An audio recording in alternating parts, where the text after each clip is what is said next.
प्रभु यीशु के सामर्थ्य नाम में आप सबको जय मसीह की। Praise the Lord. आइए आज के सुंदर दिन के लिए हम प्रभु का धन्यवाद करें। परमेश्वर की भलाइयों के लिए हम प्रभु का धन्यवाद करें। मेरे साथ इब्रानी की पुस्तक अध्याय 13 वचन 5 निकाले गए। लिखा है, तुम्हारा स्वभाव लोभ रहित हो और जो तुम्हारे पास है उसी पर संतोष करो, क्योंकि उसने आप ही कहा है, मैं तुझे कभी ना छोड़ूंगा और ना कभी तुझे त्यागूंगा। Praise the lord, hallelujah. परमेश्वर के लोगों, परमेश्वर का वचन कहता है तुम्हारा स्वभाव लोभ रहित यानी बिना लालच के होना चाहिए। और जब हम इस अवस्था में होते हैं तो परमेश्वर का वचन है, प्रतिज्ञा है, मैं सदैव तुम्हारे साथ रहूंगा, मैं तुझे कभी ना छोड़ूंगा ना कभी त्यागूंगा। Praise the Lord. एक विश्वासी व्यक्ति था, अचानक लॉकडाउन होने के कारण या काम में उतार चढ़ाव होने के कारण उसका काम छूट गया, उसके जीवन में तकलीफ़ें आई, वो बहुत परेशान हो गया। अब वो घर पर बैठा है, बहुत निराश, काम छूट गया, कंपनी बंद हो गई। और तब अचानक उसके मन में पता नहीं क्यों ऐसा विचार आया कि मैं फास्ट फूड का एक बिजनेस खोल लूँ। फास्ट फूड वो चालू किया और परमेश्वर का अनुग्रह देखिए, वो धीरे धीरे चलने लगा और ऐसा कि बहुत बेहतर हो गया। मार्केट खुल गए, सब कुछ खत्म हो गया, लॉकडाउन समाप्त हो गया है। लेकिन अब वो पहले वाली कंपनी में जाना नहीं चाहता, क्योंकि अब उसे पता चला कि परमेश्वर मुझे वहाँ से क्यों हटाया।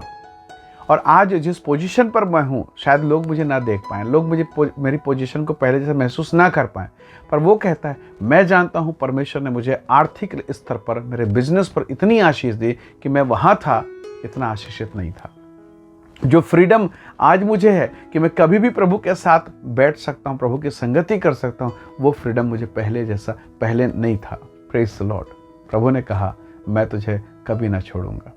परमेश्वर के लोगों, कई बार हमारे जीवन में कठिन परिस्थितियाँ आती हैं और इन कठिन परिस्थितियों में हम बहुत दुखी हो जाते हैं, निराश हो जाते हैं। जीवन में हताशाएँ आती है, तकलीफ का आना, निराशा का आना, पीड़ाओं का आना तय है। ये तो जीवन का एक क्रम है, ये सारी चीज़ें आएंगी। एलिय्याह के विषय में लिखा, याकूब की पुस्तक अध्याय 5 अगर हम पढ़ें, विशेषकर 15, 16, 17 वचन में, तो एलिय्याह जैसे भविष्यवक्ता, नबी, इतना बड़ा प्रभु का दास, उसके प्रार्थना से बड़े बड़े चमत्कार होते, उसके विषय में लिखा, वह भी सुख दुख भोगी मनुष्य है। Praise the Lord. उसके भी जीवन में उतार चढ़ाव हुए। अब सेवकाई में देखिए फिलिप्पुस के जीवन को, यदि आप प्रेरितों के काम को अगर आप निकाल के देखें, विशेषकर 8वें अध्याय को, तो प्रेरितों के काम में आप देखेंगे फिलिप्पुस सामरी में बहुत अच्छा सेवा करता है। अब वृत्तांत को पढ़ेंगे, विशेषकर 8वें अध्याय को अगर शुरुआत के अंश को पढ़ें, 4 से लेकर नीचे के भागों को, तो फिलिप्पुस बहुत अच्छी सेवा कर रहा है। अचानक परमेश्वर का आत्मा उसे कहता है कि इस सेवकाई को यहाँ स्टॉप कर और आगे बढ़। कहाँ? इथोपिया, कुश देश का अधिकारी आ रहा है। इथोपिया का अधिकारी मरुभूमि की तरफ भागता है और पैदल जाना है, दौड़ते भागते, और जिसे सुसमाचार सुनाना है वो बहुत कंफर्ट जोन में, रथ में बैठ के यात्रा कर रहा है। यशायाह नबी की किताब पढ़ रहा है। पर फिलिप्पुस कह सकता, प्रभु यहाँ तो बेहतर है, यहाँ बहुत सारे विश्वासी हैं, यहाँ मेरी सेवा अच्छी है, यहाँ मैं अच्छा सेवा करूँगा। पर परमेश्वर को यहाँ के साथ साथ उस व्यक्ति की भी चिंता है जो अकेला है, रथ पे यात्रा कर रहा है और जो प्रभु का प्यासा है। प्रभु फिलिप्पुस को उठाता है, कठिन दशा में लेके जाता है और वहाँ एक ऐसे व्यक्ति को सुसमाचार मिलता है, जीवन बदलता है। अब सोचिए, वो इथोपिया में जाकर, वो कुश देश में जाकर वो परमेश्वर के वचन को कितना तेजी से फैलाया होगा। Praise the lord, hallelujah. इसलिए कठिन दशाओं के लिए भी प्रभु का धन्यवाद करें, क्योंकि प्रभु आपके जीवन के कठिन दशाओं के द्वारा अपनी महिमा प्रकट करता है, अपने महान कामों को पूरा करता है। प्रभु के लोगों, एस्तर की किताब को आपने पढ़ा होगा, मैं आशा करता हूँ। एस्तर की किताब, उसके जीवन को देखिए, रानी एस्तर के जीवन को देखिए।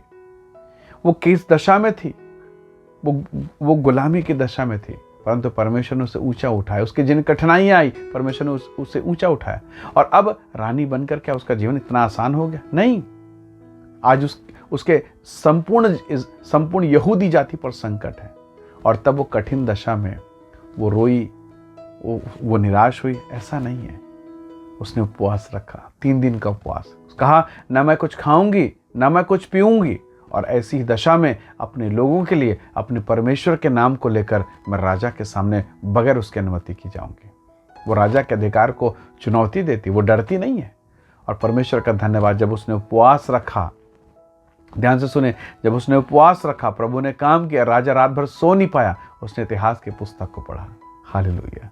रानी बगैर राजा की अनुमति के सीधा राजमहल में प्रवेश करती है, मंत्रिमंडल के बीच में पहुंच जाती है। Praise the Lord. ये क्यों हुआ?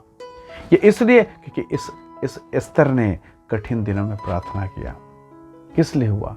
कि कठिनाई के समय भी उसने धन्यवाद किया।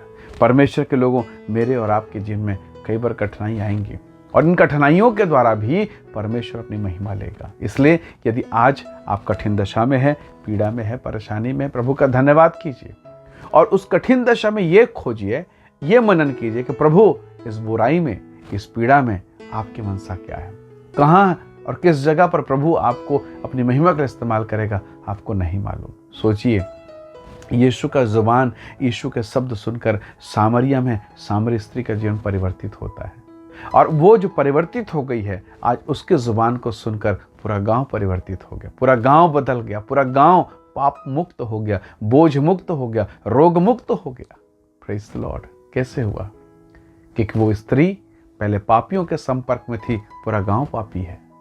अब वो स्त्री शुद्ध करने वाले, पवित्र करने वाले प्रभु के संपर्क में है, पूरा गांव पवित्र हो रहा है। हालेलुया।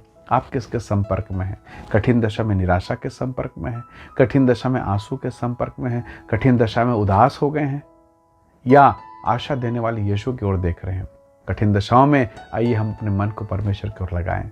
दाऊद कहता है, मुझे सहायता यहोवा की ओर से मिलती है, आपको भी वो देगा, आप पर भी दया करेगा। उसकी ओर देखें, प्रभु सहायता करेगा। मनुष्य की ओर देखने से बेहतर हम परमेश्वर की ओर देखें, प्रभु आप हमारी सहायता करेगा। आइए दुआ करें, प्रार्थना करें, प्रभु का धन्यवाद करें। सर्वशक्तिमान पिता, मेरे प्रिय लोगों पर दया कर कि आपकी सामर्थ, आपकी सहायता कठिन समय पर बहुतायत के साथ मिलने पाए। आपने अपने दास, अपने सेवक पौलुस से कहा, मेरी सामर्थ निर्बलता में सिद्ध होती है। इसलिए प्रभु हम पर भी दया कर, ताकि हम अपनी निर्बलताओं में तेरी ओर देखें, कठिन दशाओं में तेरी ओर से सामर्थ को प्राप्त करें। प्रभु धन्यवाद सारी आशीष के लिए। महिमा और आदर देते हुए विनती उद्धार करता प्रभु यीशु के नाम से मांगते हैं, आमीन आमीन।